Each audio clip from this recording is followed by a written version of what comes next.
Scanner, IRM, PET scan, comment s'y retrouver dans ces différents examens d'imagerie? Eh bien, c'est la question que je vais vous poser, Laurent Verzeaux, vous êtes radiologue. Ces différentes machines, à quoi elles correspondent? Elles correspondent à des utilisations différentes d'énergie.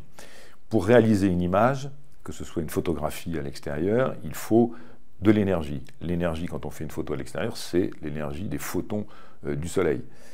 Quand on analyse le corps humain, il faut donc apporter de l'énergie, analyser la transformation de cette énergie et ensuite réaliser une image. Le scanner utilise des rayons X. Les rayons X vont traverser les différents tissus, vont être modifiés par cette traversée, vont être absorbés et on va ensuite analyser l'image et reconstruire une image numérique. Le PET scanner ajoute à cette même technique l'injection intraveineuse de produits radioactifs qui vont émettre eux-mêmes des rayons. Et ces rayons vont nous permettre d'avoir une analyse à la fois anatomique et fonctionnelle de l'organe. L'IRM, c'est totalement différent, on n'utilise ni rayons, mais utilise de l'énergie électromagnétique. On va modifier l'organisation des protons qui sont très richement dépendus dans le corps humain en apportant de l'énergie.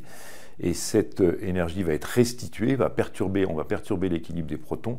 Et en analysant la restitution de cette énergie, on construit l'image. Alors j'ai entendu rayons X. C'est dangereux, ça?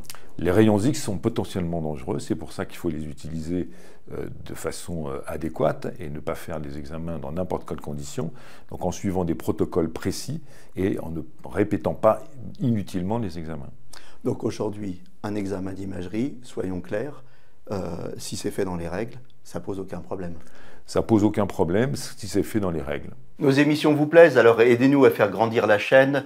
Pour parler santé au plus grand nombre, partagez, likez, abonnez-vous.